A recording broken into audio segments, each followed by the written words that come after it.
have coached thousands of students, many of whom have taken different language tests in dozens of different languages. Here's what I've learned that has helped them pass the test on the big day. But first, let me ask you something. Have you ever walked into an exam completely prepared, you've studied for months, you knew your grammar inside and out, could recite verb conjugations in your sleep, but then 15 minutes in, your mind went completely blank? The examiner asked you simple questions about your hobbies and nothing came out?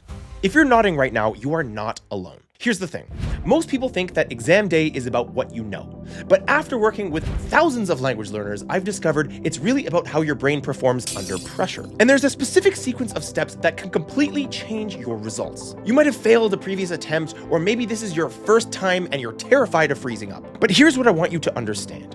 You can walk into that exam room and score higher than you ever thought possible. Not because you need to study more, but because you need to prepare differently. So if you have a fluency exam coming up, seriously watch this entire video. Because what happens in the hour before you sit down might matter more than everything you've studied. Let me walk you through the exact 5-step system that my most successful students use. Step 1 is get in the right headspace. Your brain is essentially a prediction machine. It's constantly trying to guess what's going to happen next. And if you've been imagining disaster scenarios, forgetting words, stumbling over sentences, disappointing your examiner, that's exactly what your brain is preparing for. So here's what to do instead. Close your eyes. Picture yourself walking into that room confidently. See yourself greeting the examiner with a smile. Hear your voice answering the first question smoothly. Visualize the entire experience going well from start to finish. Make it as real as possible. What does the room look like? What is the examiner wearing? Can you hear the clock ticking? The more detailed your mental rehearsal, the more your brain treats it like a memory instead of anxiety. This isn't just about positive thinking, it's performance preparation. Athletes do this before every competition. Musicians do it before their concerts. And now you're going to do it before your fluency exam. But visualization isn't enough because your brain runs on fuel. And step 2 is making sure you're feeding it the right stuff. Here's what most people get wrong. You either eat nothing because you're too nervous, or you stress eat a massive breakfast thinking you need energy. Both are mistakes. Fun fact, your brain uses about 20% of your body's total energy, but it needs steady fuel, not sudden spikes. So avoid sugar and heavy carbs. They'll give you a crash right when you need to be sharp. Instead, go for protein plus light vegetables or fruit or something like that. Think scrambled eggs with spinach or Greek yogurt with berries. This keeps your blood sugar stable and your mind focused. Trust me, brain fog during an exam is not something that you want to risk or play around with. Now, really quickly before we move on, I want to mention something quite important. If you're watching this video because you have an exam coming up, there's a link in the description where I share more details about language confidence.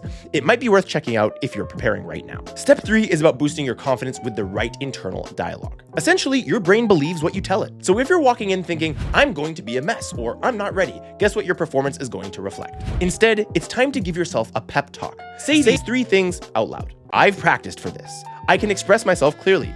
Even if I make mistakes, I'll keep going. The last one is crucial. Because here's a secret about language exams. Examiners aren't looking for perfection.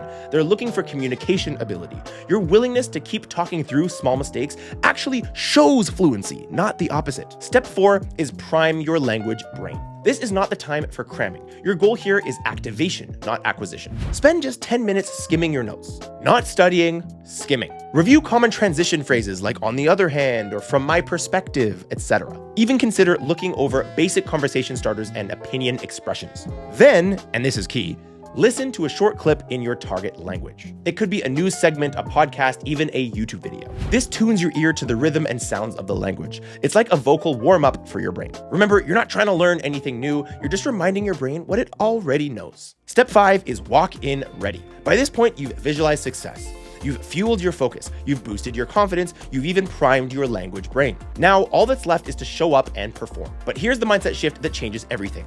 Your goal isn't perfection, it's communication, like I already mentioned. The examiner wants to see if you can express ideas and understand responses. They want to see if you can keep a conversation going even when you don't know every single word that's coming at you. Okay, think about it this way. In real life, when you're having a conversation in your native language, do you use perfect grammar every single time?